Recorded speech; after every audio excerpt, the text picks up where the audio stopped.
You're listening to Spring River Chronicle. Audio on the go.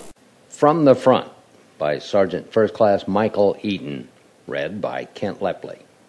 Dear John, what is the worst thing that can happen to a deployed soldier? Is it facing the fact that imminent danger exists just a few meters beyond the walls of the forward operating base? Is it the thought or reality of possibly getting killed or watching one of his or her buddies getting killed? Is it the fact that from one minute to the next, we never know what is waiting for us around the next corner, in the next house we clear by force, buried under the roads we drive on, or where the next rocket will impact and explode? No, the worst thing that can happen to a soldier is simply a certain type of letter, email, or phone call. That letter, so generically called the Dear John letter, is the worst thing that can happen to a soldier. It can do more damage than any enemy fire, any bomb dropped, and any type of enemy campaign out there ever seen or known. It is an almost undefendable attack on the soldier directly. It may not draw blood or break bones, but it will seriously and mortally injure and quite possibly kill him or her in one form or another. It is simply amazing the effect a single piece of mail can have on troops while they are deployed. I've seen soldiers come in from terrible firefights, IED detonations, and lengthy ground operations that have taken every ounce of energy and life they had in them. They look like it simply is a deliberate and thought-out process to take the next step and stay standing. Plainly, they have nothing left at all. And yet the minute some NCO or soldier yells the word mail call, their eyes glisten.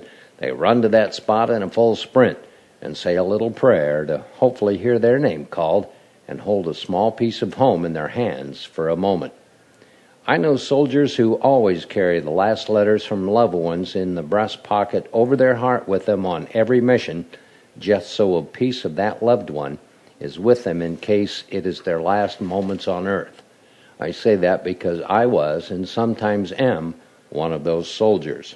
So knowing that, now imagine for a moment that the last letter they got is from their spouse and it says goodbye, don't come home, or the house will be empty when you get here.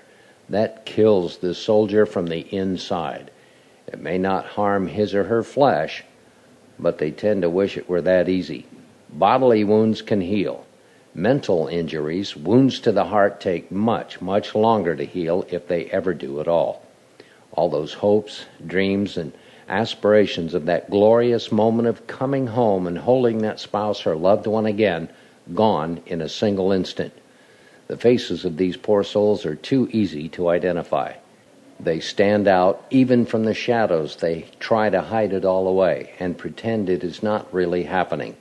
They are half dead from that moment forward. The effects of these letters are catastrophic and contagious. One soldier with nothing left to go home to is a soldier without motivation, without drive, without purpose anymore.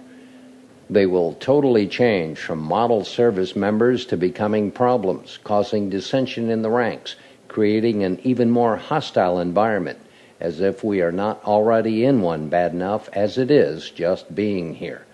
They may even go on as far as to physically hurt themselves or those around them.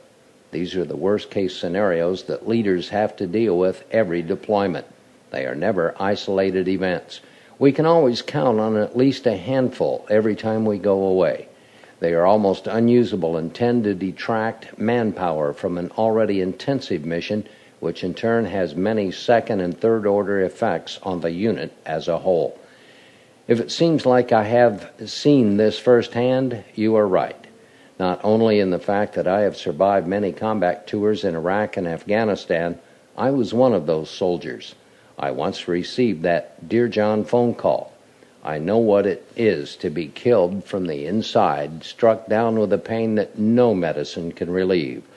Obviously, I recovered thanks to some of the finest men and soldiers I have ever had the honor of working with. Men I call my brothers to this day and will till they lay me in the ground. Now I am the happiest I have ever been. I saved my career and move forward in it thanks to my new wife and my amazing children. I write this to let you know what real pain is to a soldier at the front. It's not the bullets passing through my body, and yes, I have felt a few. It's not the cracking and splintering of bones, and anyone who knows me knows I had more than my share of those too. No, it's that piercing feeling of your heart shattering into a million tiny pieces, and you have no idea how or if you will ever be able to put it back together. But I am living proof that you can. Dear John is deadly, but like most deadly things, some can recover from them and live good and happy lives. Till next time, this is Sergeant First Class Michael A. Heaton from the front. Take care, and God bless.